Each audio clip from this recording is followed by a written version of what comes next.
All right, good morning, everyone. Good to see you guys. Hope you're all doing well. I apologize for my appearance this morning. I gave a lecture at Notre Dame last night, and I just got back about 30 minutes ago. So it was a great time. But yeah, long time. Okay, so what I want to do today, I want to finish up our discussion of the Declaration and what we see here in this very profound document, the Declaration of Independence, which really, as I said, is just this incredible manifestation and exposition of human dignity. And it really matters for us as Americans that this is our truly great contribution to the world, because no other nation had ever been founded upon such principles before. And of course, as we know, it doesn't change overnight. Not everything's perfect. We don't go into complete equality the next day or complete liberty. But we do have at least a real desire on the part of the Americans to live up to this. But remember as well what we were talking about, that there is this truly radical element to the Declaration.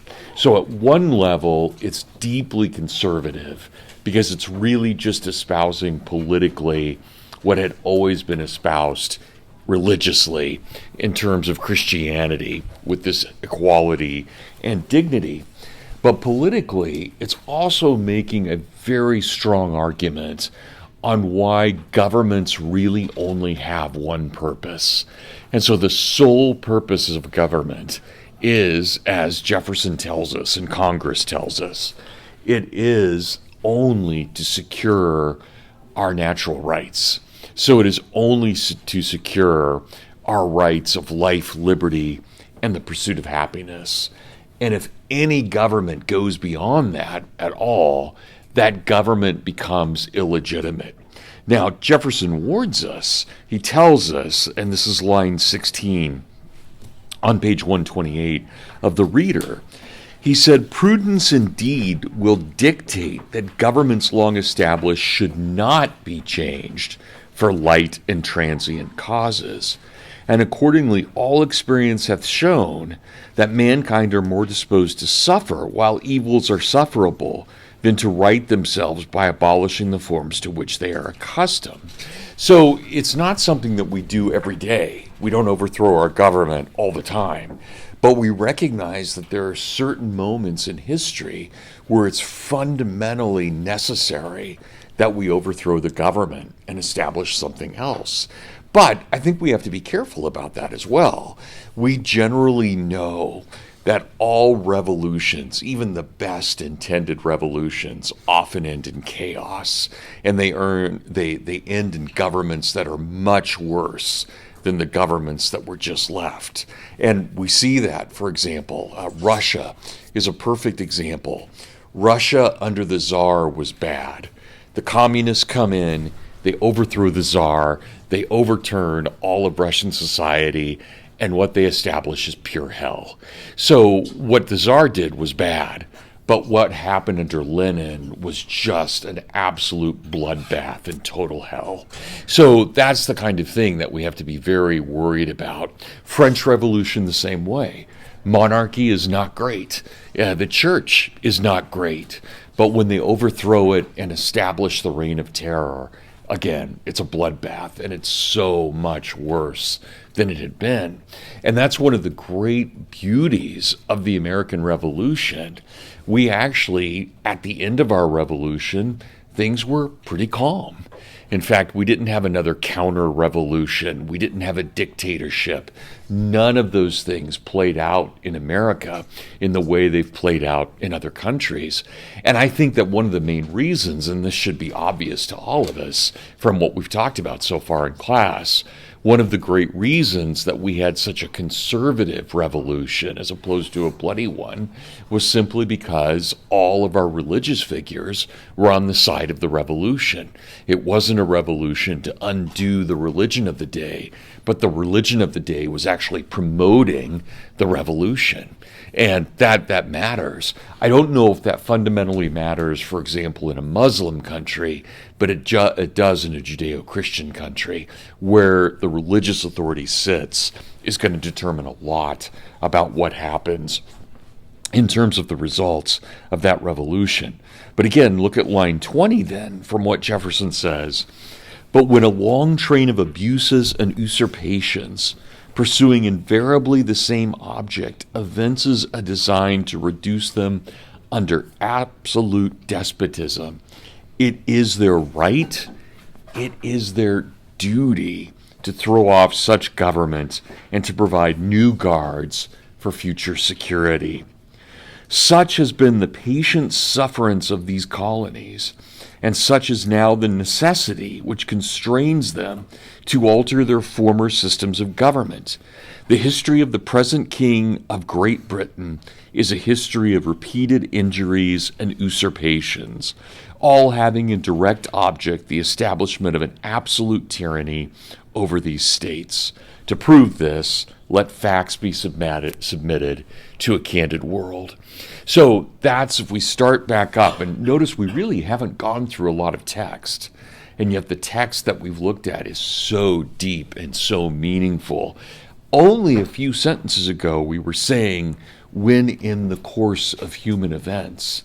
And now we're at the point it is our duty to overthrow the government. So this is really a very nice, compact understanding of what history is. History is the rise and the decline and the fall of governments. And that's where we as agents play a role. Do we bring about that fall to establish something better or to establish something worse? So just a critical foundation. And again, I know we've now spent almost a class and a half just on those two paragraphs, but they're so loaded in what they're getting at. And I want to break some more things down as well. Well, then we have this whole list of abuses and usurpations. He has refused his assent to the laws most wholesome and necessary for the public good. He has forbidden his governors to pass laws of immediate and pressing importance unless suspended in their operation, till his assent should be obtained, and when so suspended, he has utterly neglected to attend to them. He has refused to pass other laws for the accommodation of large districts of people, unless those people would relinquish the right of representation in the legislature, a right inestimable to them and formidable to tyrants only. So we don't need to read all of these, but notice when we look at the bottom of page 128, all of page 129, and almost all of page 130, we have all this list of grievances. And what I want you guys to know, which I think is just foundational for the Declaration, is every one of the grievances, and there are 28 of them. You guys, as educated Americans, you should know that. There are 28 grievances, and all 28 are in response to violations of the common law, not of natural law and natural rights, which we see in those first two paragraphs, but of common law and common law rights. And I'll get into those in just a moment. I'm going to define what a right is, but I want you to keep that in mind. Okay, and then we have this last paragraph, which Jefferson didn't write, but Congress added to it. We therefore, this is line 34 on page 130, we therefore, the representatives of the United States of America, in General Congress assembled, appealing to the Supreme Judge of the world, that's the third reference to God, for the rectitude of our intentions, do in the name and by authority of the good people of these colonies, solemnly publish and declare that these united colonies are, and of right, ought to be free and independent states, that they are absolved from all allegiance to the British Crown, and that all political connection between them and the state of Great Britain is and ought to be totally dissolved. That's amazing. to think about what's happening here, because that's just not the norm in world history, that you would declare independence in such a manner. But here the Americans are doing it, and they mean this, right? They've already taken up arms, so they absolutely mean this in every way.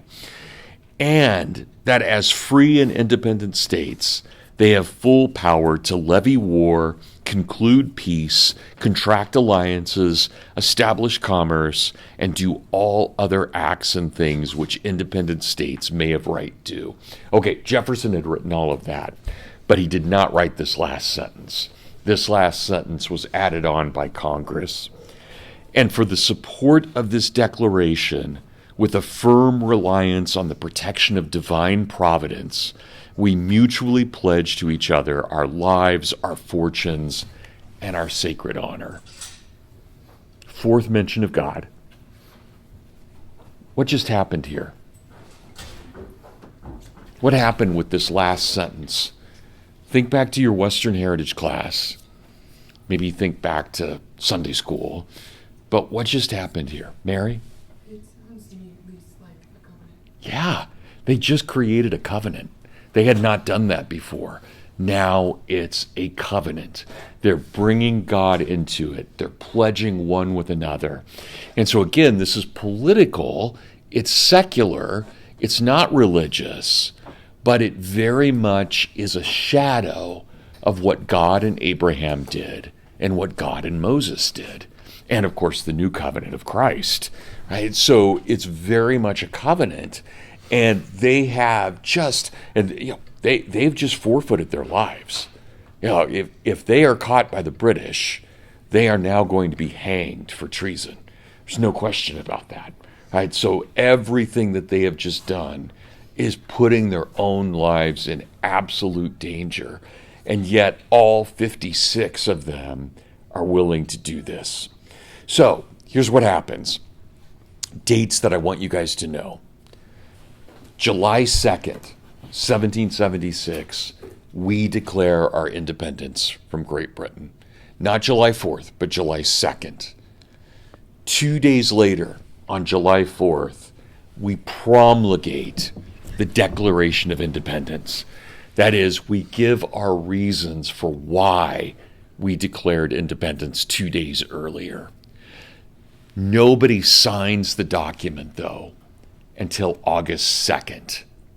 So it's not until August 2nd that people actually sign the document.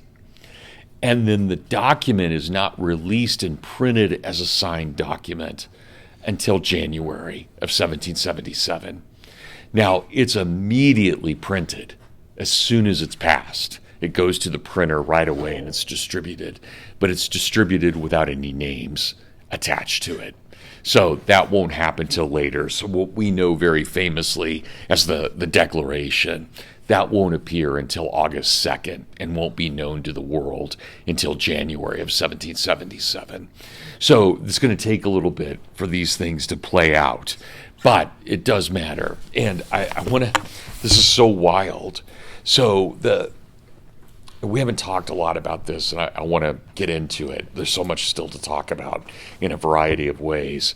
But what happens is the Declaration is then published as a book. So you can buy it as a book on July 6th.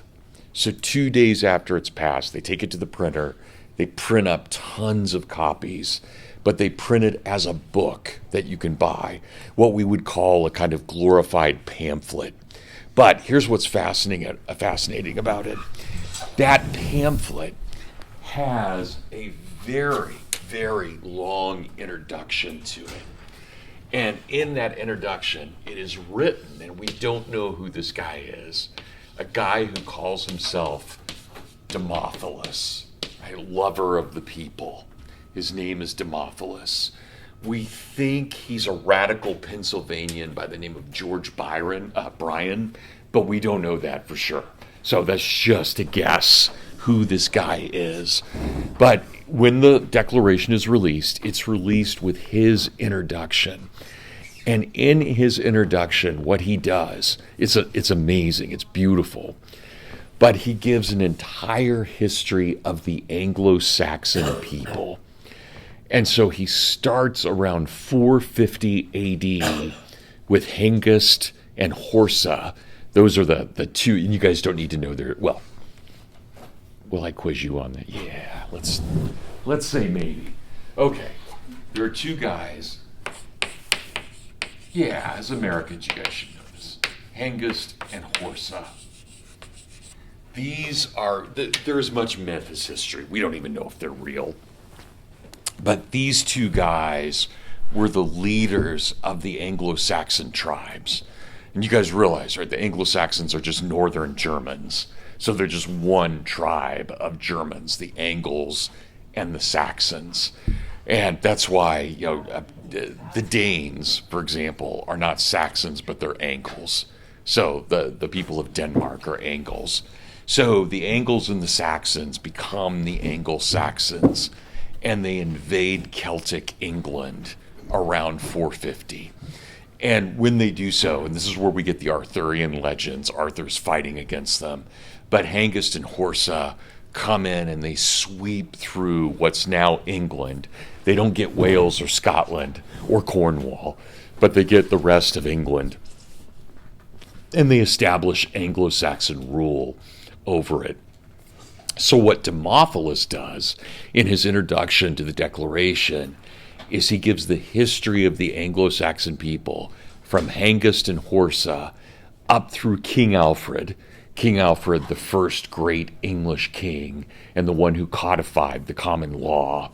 And then he takes it all the way up to 1776, and lo and behold, the last great moment of Anglo-Saxon history is the passage of the Declaration of Independence. So that it's beautiful, but it's wild. And it goes through all kinds of Anglo-Saxon principles, like you must have an elective monarch. You can't have a permanent monarch. The monarch must have his witan, his Congress or his parliament. And there is the common law. All of those things that we associate with the English people, they're all deeply rooted in this pamphlet. So I tell you guys this because I want you to realize that when Americans first read the Declaration, they read it with this long introduction before it. And they are being told they're creating history, doing a major thing, which they are, it's true, but that they're doing a major thing within all the long sequence of what's going on in Anglo-Saxon history.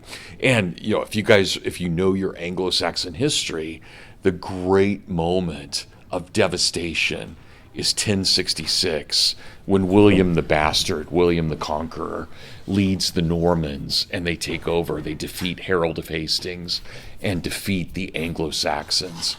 So from the American perspective, all of British history from 1066 to the present is the struggle between Norman tyranny and Anglo-Saxon liberty. Right? And that's where the Declaration comes in. The Declaration is throwing off Norman tyranny and reestablishing Anglo-Saxon liberty. And we see this even in fantasy literature.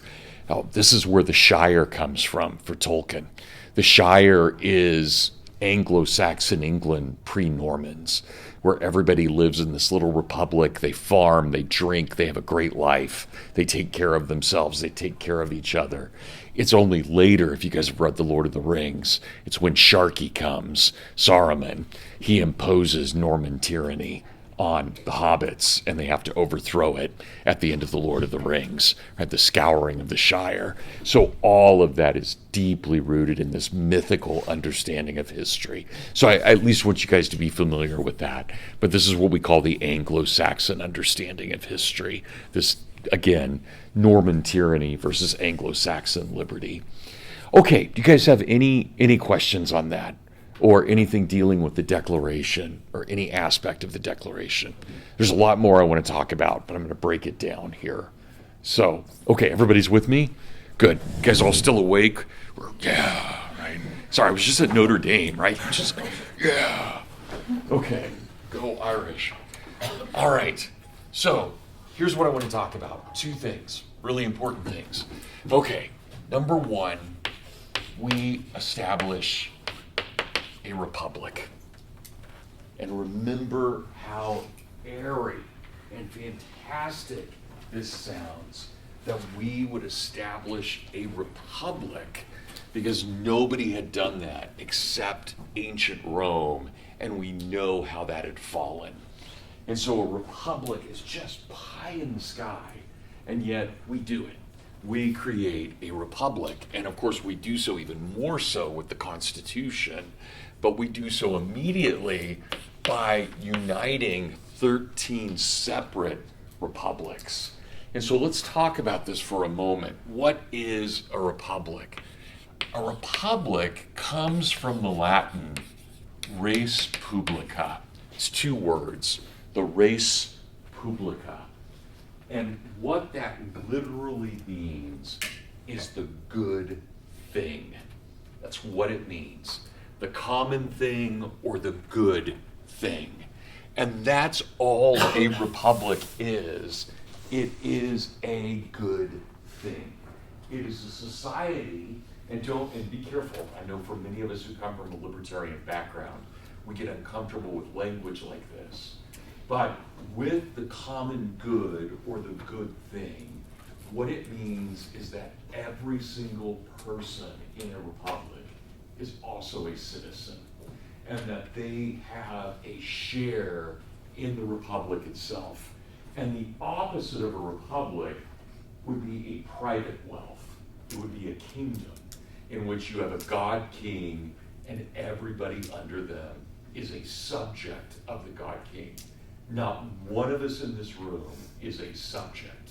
We will never, ever, ever be subjects. We are citizens. That is radically different.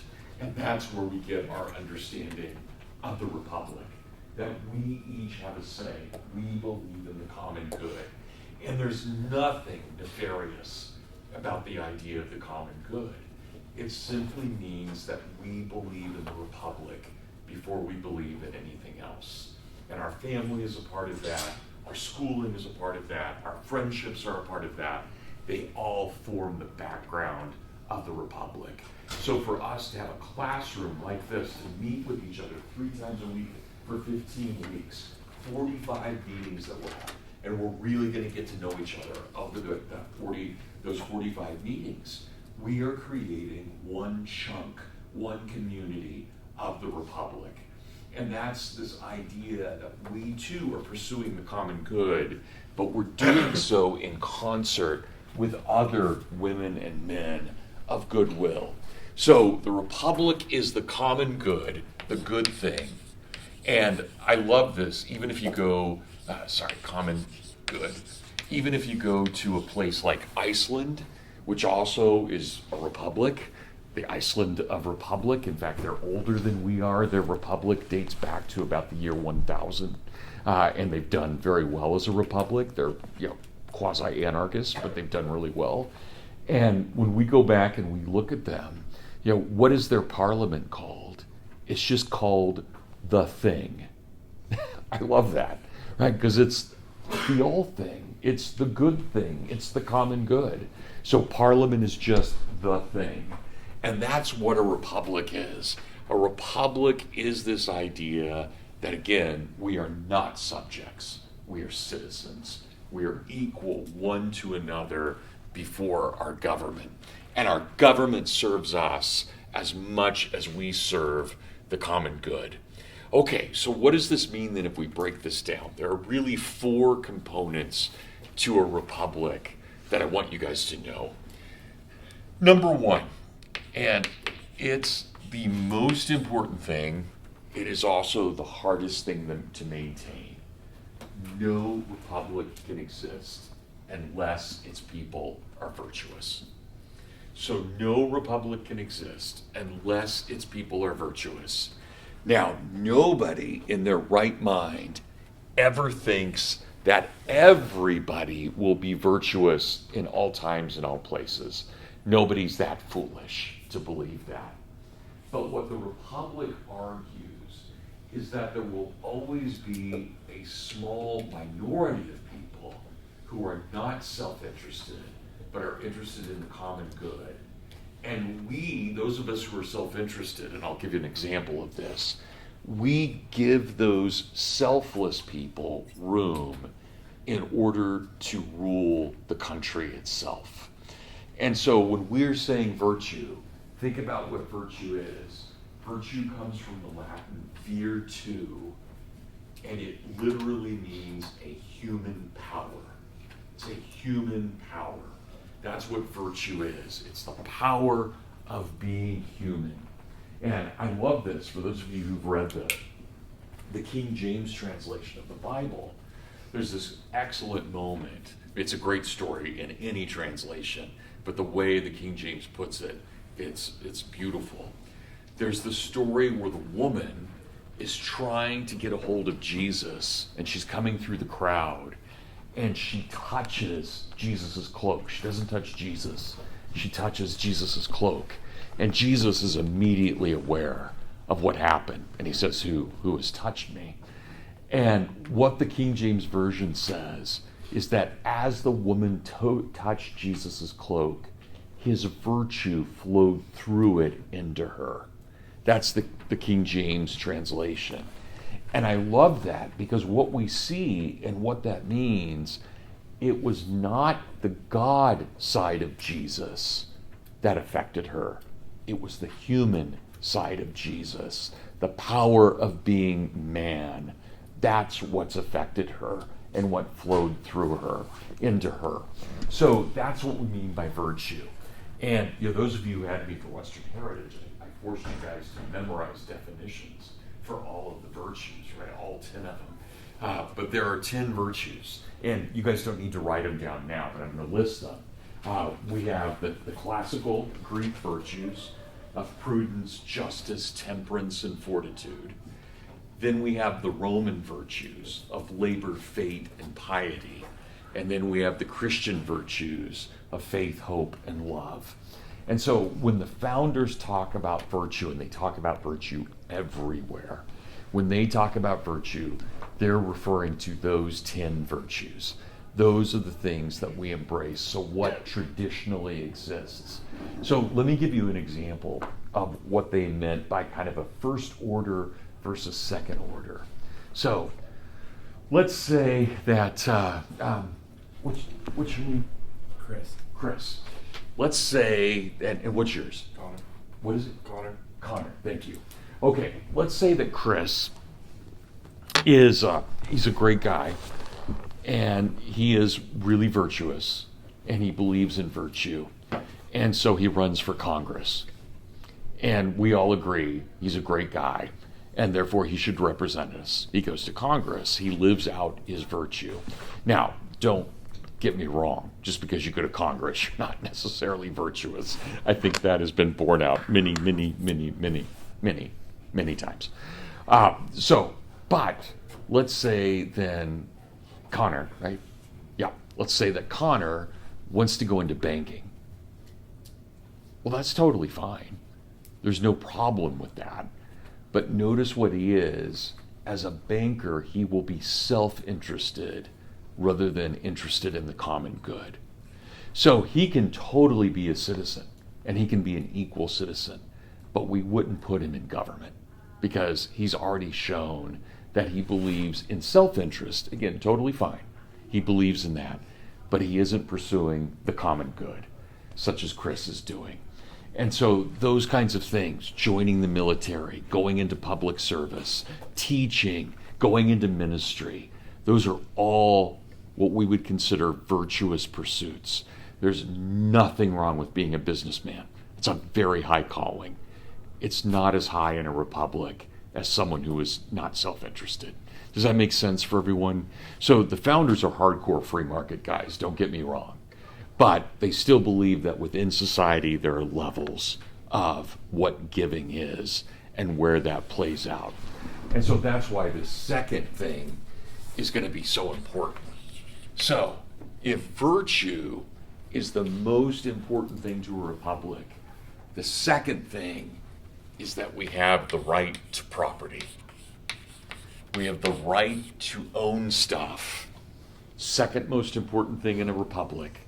So notice, I can own a bank, that's a good thing. I can own a small business, that's a good thing. I can be the head of a corporation, that's a good thing. It's secondary though to the virtue that we see, but still really good. But here's what they really meant when they said property. They don't talk about property as much as they talk about virtue, but they do talk a lot about property. And often will explain that property is the highest of all of our natural rights. What they truly mean by property is that I, Brad, own myself. That's what they mean by property. They mean that we each have ownership of the self. So if I do something really good for the community, I have the right to mention it. I can get in front of an audience and say, I did this. But if I do something really terrible to the community, I also have to stand up and confess that. In other words, everything I do, every choice I make becomes something that I either admit to in a good way or I admit to in a bad way. I have ownership of self. Nobody. I don't play victim. I don't pretend that somebody else made me. Oh, I grew up with a bad family and therefore I'm bad. You can't do any of that, right? You take ownership of yourself, absolute ownership of yourself.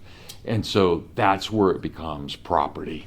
So again, if I own, here's my Contigo mug, which is now probably 10 years old, but still very effective. Thank you, Costco.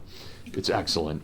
I own this, and if one of you, Connor came up and drank out of it, I'd be a little freaked out. You would have violated my property in some way. But if he came up to me and hit me in the chest, he would have violated it in a much greater way. I'm not saying you're going to do that, but you can imagine that. So that idea of what is property. So it is owning stuff, but it's really about ownership of self. That's the most important thing overall. Okay, and this would be very controversial today. This would in no way have been controversial at the time of the founding. If we are men in this room, unless we are Quakers are accepted, but if we are men, we are very heavily armed. This was just expected at the time of the founding. Every single male who's not a Quaker is heavily armed. Why? Because we don't like or trust a standing army. A standing army is always an agent of tyranny. And therefore, in the same way that every one of us in this room is a citizen of the Republic, we are all citizen soldiers. And so it is the militia that matters. And I always get frustrated when I see arguments, anti-gun arguments, and they'll say things like, well, of course they were a farming people, so they needed guns to hunt. Yes, they needed guns to hunt, but they needed guns because they were men. That's what really mattered. If you're a man, you are well armed. And so there was no distinction at that point. And there was no controversy except for the Quakers. Quakers are pacifists. And when the Second Amendment was originally written, it wasn't passed this way, but it actually said at the end of it, originally, this applies to all men but Quakers.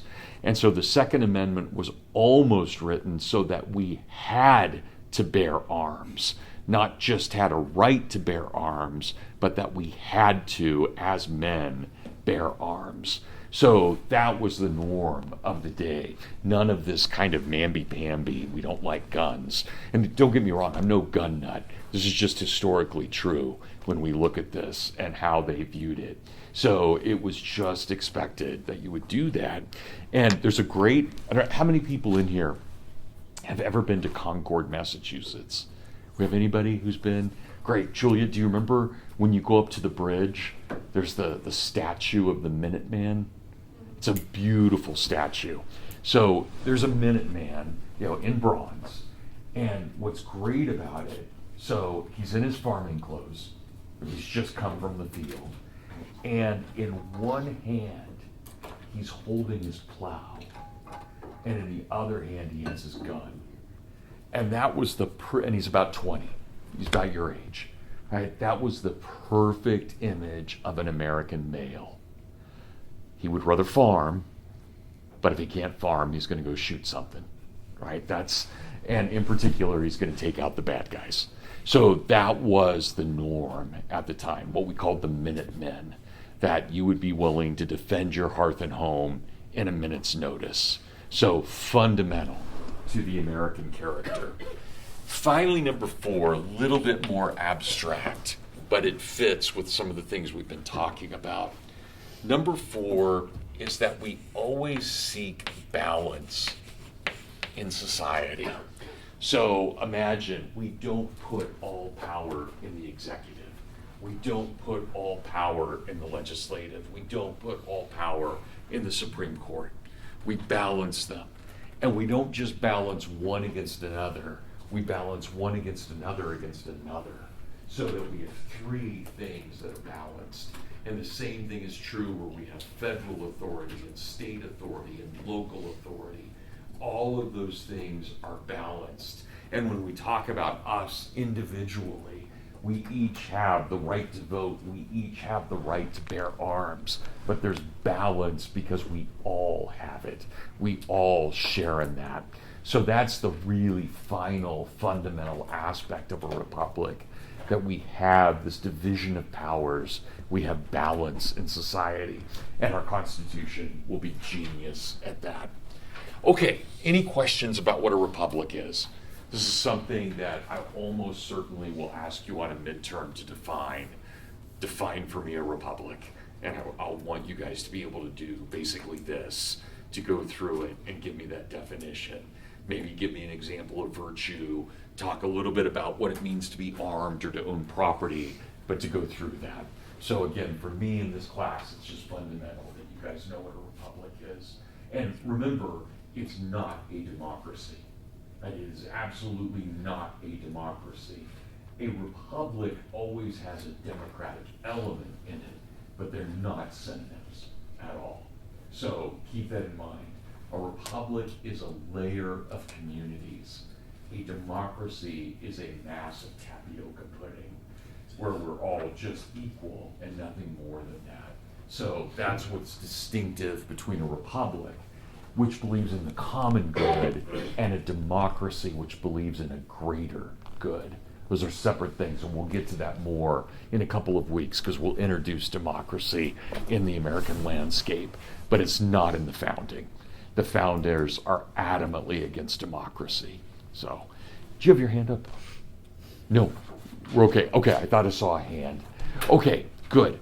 So, last thing I want to define today, and then I want to tell you a quick story if we have time. But the last thing I want to define is the idea of a right. So, we've already seen in the Declaration 2 forms of rights. We have natural right, life, liberty, and the pursuit of happiness. And then we have the common law rights in the grievances. So we have that set of rights. A right comes from the idea that we know our place, our right place within a system of justice. Remember, the traditional definition of justice is to give each person his due. That's the traditional definition of justice. And so what would my due be? Well, think about this. I'm born in 1967. My mom is born in 1936. In the place of justice, my mom comes before me. But my oldest son is born in 1999. He comes after me. There's a place there that we understand that. I'm his dad, she's my mom. Right? So we see that generationally. Or we could say this: if Dr. Arnn walked into the classroom right now and interrupted us, he would have place of pride. He's the president of this college. I am only a faculty member. In justice, we would give him his due. His due is president. And therefore, we stop the lecture and we turn to him. We do that all the time. This is justice. Justice is recognizing all of this. So, I see you guys on the quad. We might talk a little more loosely than we're talking in class, because on the quad, We're still professor and student, but we're more friend than in the classroom, where we're very clearly professor and student. That's justice. Justice is recognizing one's place. So what is a right? A right says we know where a person is. And what do we say about man? Man, in terms of justice, is higher than the animals, lower than the angels. That's where man is. Man is both spiritual and physical at the same time. So that means that man's rights are not just material rights, they are also spiritual aspirations as well. They are spiritual aspirations as well as physical necessities. And so that's where we understand that man is found, or woman, men and women, are found in their right place and in their right understanding. And so that's what we mean by a right. And so when we look at what we call natural rights, natural just means this. It means there's nothing I have to do to give them to you. You, by the very fact that you were born of woman, inherit these rights. Men, women, Gentile, Jew, black, white, doesn't matter. You inherit these rights. They are natural. All I really have to do is step away and let you enjoy those natural rights. I just don't interfere with you. That's all I need to do. So sometimes these are called negative rights as well. Natural or negative, that's synonymous. Negative meaning I don't have to take action. I just leave you alone. But we generally call these life, liberty, and the pursuit of happiness. So that's one form of right.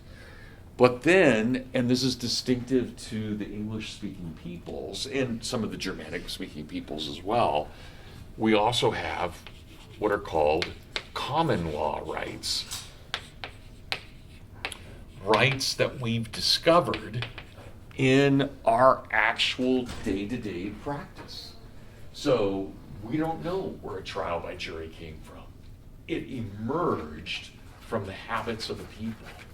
So common law is never the imposition from above on those below. It is an emergence of tradition.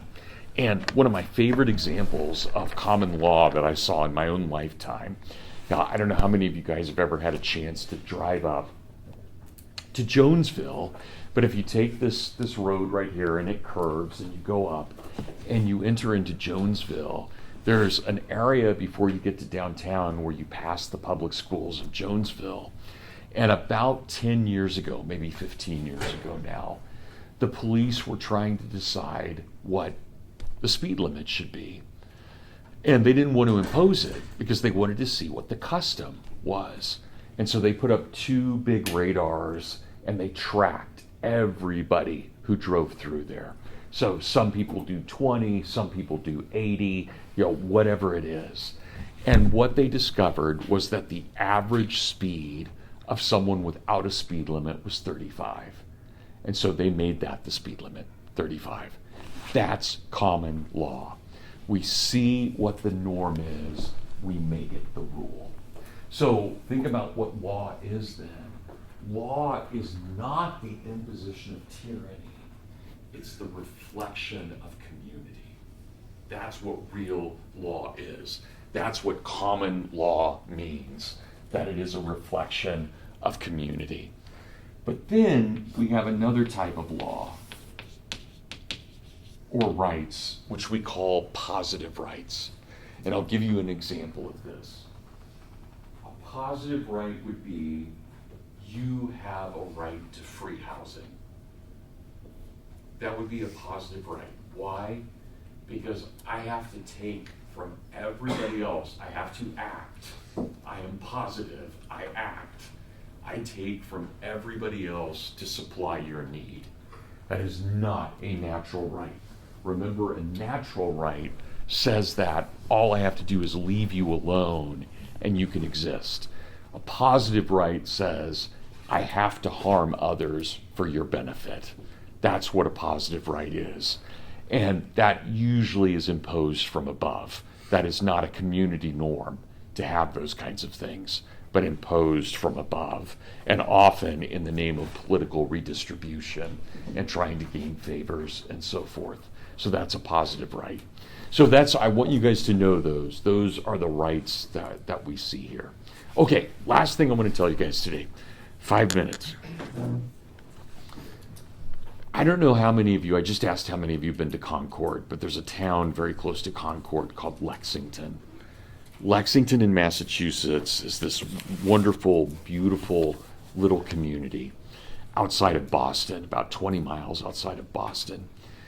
Lexington is one of the older communities in Massachusetts, and it had as its minister, only one minister, everybody's related in town. It had a really good Calvinist by the name of Jonas Clark. And on April 18th of 1775, Jonas Clark is in his house, and he's meeting with John Hancock, and he's meeting with Sam Adams. And all of a sudden, about a few minutes before midnight on April 18th of 1775, there's a knock on the door. Huge bang, bang, bang, bang. And Clark, shocked because it's almost midnight, goes to the door. And who is standing there but Paul Revere? And Paul Revere tells him, Pastor Clark, you are in absolute danger. The British are coming. There are 600 advanced troops moving in this direction with orders to arrest you, Mr. Hancock, and Mr. Adams. Right? Anyone who has fomented rebellion at all, you are all subject to the law. And so what Jonas Clark does, he's the head of the community because he's the pastor at this Congregationalist church. They ring the bell, and everybody, men, women, and children, all come out of their houses and they descend upon the village green. And they debate from midnight until 4 in the morning. The whole community, men, women, and children, they all debate what are they going to do when British troops march through their village. How are they going to respond? They have only got 42 militiamen, that is, citizen soldiers who protect the town. The rest are off at their farms, they're not nearby. And so they only have 42 men. And what Lexington decides, beautiful, what they decide is that all 42 of those men will stand at parade formation, so not in firing position, but in parade formation, and they would both honor the British soldiers as the British soldiers march through. Not a shot's been fired in the American Revolution yet, not a single shot. So here come all these troops, but they will honor, but at the same time, they'll be wearing Lexington colors, and they will be showing that they are the defenders of this little tiny Massachusetts community. Well, the first British Marine who comes in is a guy named Pitcairn. And Pitcairn looks across the green, totally on the opposite side of where he is and where he's going. It would be as if we looked at the Dow Center from here, if there was a clear view. That's how far it was. 4:20 in the morning. Pitcairn sees 42 people on the grass with their guns, and he sees the whole population of Lexington standing behind them.